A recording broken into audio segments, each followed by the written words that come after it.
bem tranquilo.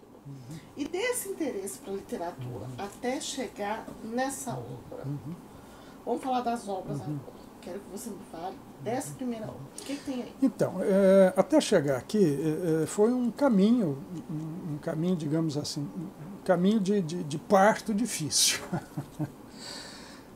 Eu tive a sorte, eu acho que algumas pessoas têm sorte, é claro, existe esforço, existe interesse, etc. Mas eu acho que é importante reconhecer isso. Quando eu me mudei de volta para Uberaba, eu tive a sorte mesmo, eu acho que é importante insistir nisso, de encontrar um grupo de professores na então FIUB, um grupo de professores que tinha vindo um ano antes.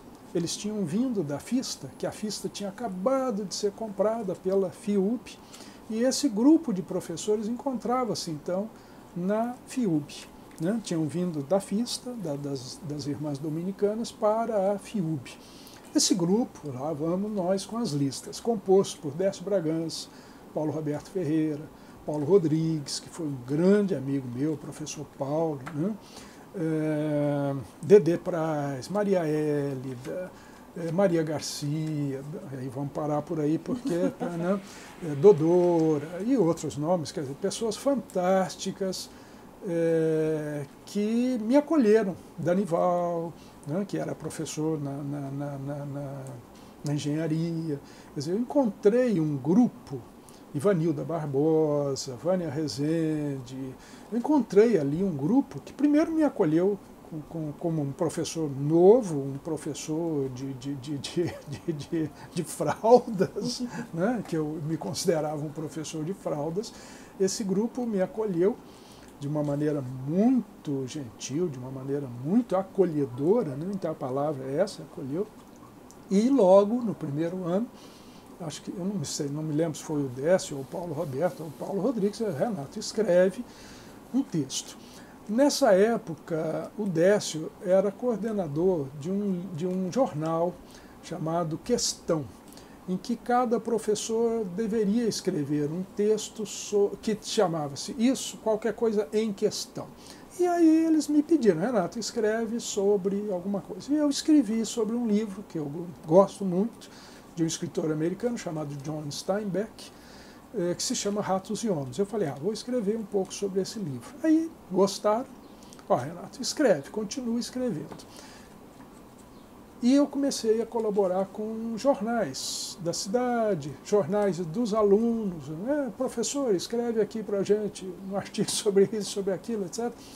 E o jornal de Uberaba, através do Fabiano Fidelis e do Jaime Moisés, eles me convidaram. Você vai assumir uma coluna no nosso jornal. Isso deve ter sido por volta de 1988, 89, 87, eu já não me lembro mais. Tá? E o Lavoura e Comércio também, na época, eles me convidaram, escreve para a gente, etc. Então eu comecei a escrever o que eu chamo de crônicas de Uberaba.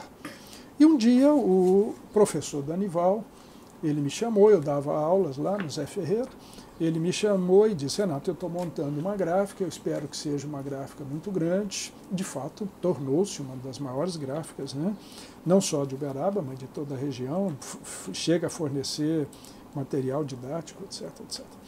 E ele me chamou e disse, eu preciso fazer essa gráfica funcionar, quero fazer uma experiência com um livro, você tem as suas crônicas. Eu falei, então, Danival, vamos fazer um livro. Ele falou, olha, o livro fica por conta, você se responsabiliza por tudo, né? E você faz a capa, você organiza e eu publico o livro. Tá bom, né? Vamos lá. E em 1998 eu reuni algumas crônicas com o auxílio de um filho meu, que é Hugo Maciel de Carvalho, hoje trabalha com literatura em São Paulo. Ele me ajudou a fazer a capa, essas coisas, e então ficou pronto esse primeiro livro, graças à Escola José Ferreira. Quer dizer, isso é importante dizer. Nessa época eu também dava aulas na FASU, e o pessoal da FASU me convidou, vamos fazer um lançamento, etc, etc. Então, esse primeiro livro, que são artigos, que são crônicas, está aqui no prefácio, vamos ler para a gente não esquecer. Escritos entre 1989 e 1997. Né? Então, eu reuni alguns artigos, sempre com aquela preocupação, nesse livro aqui, de retratar um pouco a cidade de Uberaba e os problemas, digamos, dessa década, que vai mais ou menos de 1988 até mais ou menos 1998. Então, chuvas, tem um artigo aqui chamado Chuvas, Enchentes e Calamidades. Quer dizer, já desde essa época nós tínhamos um problema sério em Uberaba que permanece, sobre a questão das enchentes, sobre a questão da qualidade da água. Quer dizer, então esse livro, a questão do desenvolvimento local de Uberaba, quer dizer, eu fui fazendo algumas reflexões sobre isso. Então esse é o primeiro livro.